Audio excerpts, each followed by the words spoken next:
Hey guys, welcome to another video from Historic Militaria. Today we are looking at a decidedly interesting piece of ordnance. This is an Italian SRCM 35 grenade, and these were introduced, as the name implies, in about 1935, and they were one of the standard hand grenades of the Italian forces during World War II.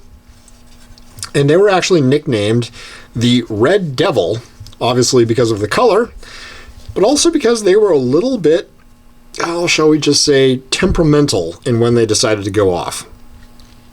So this is a very interesting kind of grenade, unlike a lot of other grenades where you had a timed fuse and a pin to pull and all that good stuff, and we'll kind of go into how this works. I'm going to just be really upfront. I'm a little bit unclear on everything of how these worked.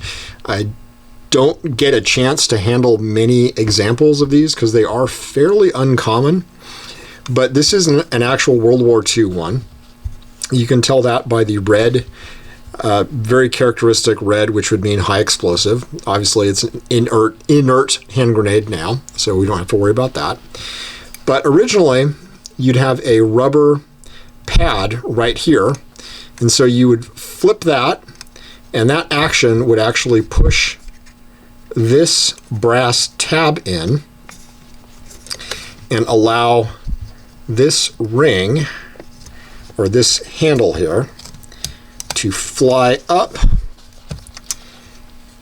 like that, and your grenade is getting ready to be armed. It's partially armed, and you've got two chains right there, and when this flies, it actually arms the grenade, takes the safeties off, and then you throw it, and the act of throwing it sort of pulls the safety chains away more, and then when it actually lands, it goes off.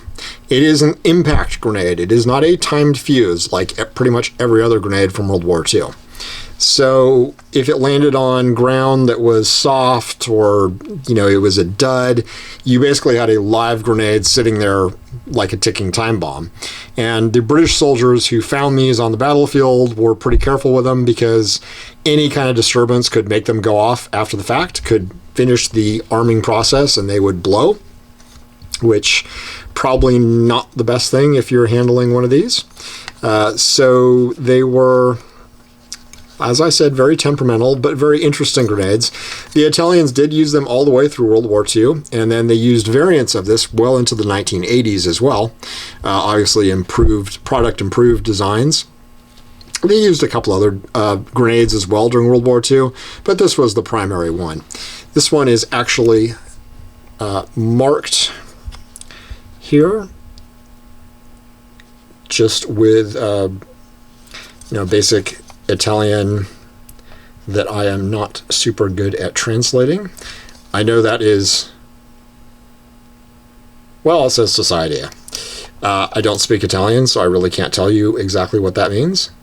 Maybe somebody who speaks Italian and can translate that for me can put that in the comments. I'd love to hear. But anyway, we'll take a look at the inside of these, because they did have a modification to make them a little more dangerous. Obviously, this is an offensive grenade in that this is a very light aluminum, and you're not going to be throwing chunks of shrapnel very far. It's certainly not like one of the cast iron pineapple grenades or something like that. So this would be used by soldiers on the offensive. When you're charging a position, you can throw this. You don't have to take cover. But the Italians went one better, and they put this coil inside that was meant to actually help with fragmentation. So your explosive would be in here, and you can look up in that. That's where your explosive and everything would be. And you've got this coil of relatively light metal. It looks like it might be almost lead, possibly, or just cast iron, but very light, just to add a little bit of bang to your grenade, a little more fragmentation, give it a little bit more lethality, which is probably a pretty interesting idea. But these were effective grenades, albeit a little bit dangerous, but they certainly did serve the Italians for long enough, and they certainly developed a reputation. Hope you've enjoyed taking a look at a very interesting and somewhat rarely seen grenade. Not a lot of these are floating around, it seems like, and certainly not original World War II examples like this one. So we'll put this one back together after the video is over. But thank you for watching, and always like and subscribe, and we'll be doing more grenades, helmets, firearms, and all kinds of cool stuff. Thanks for watching.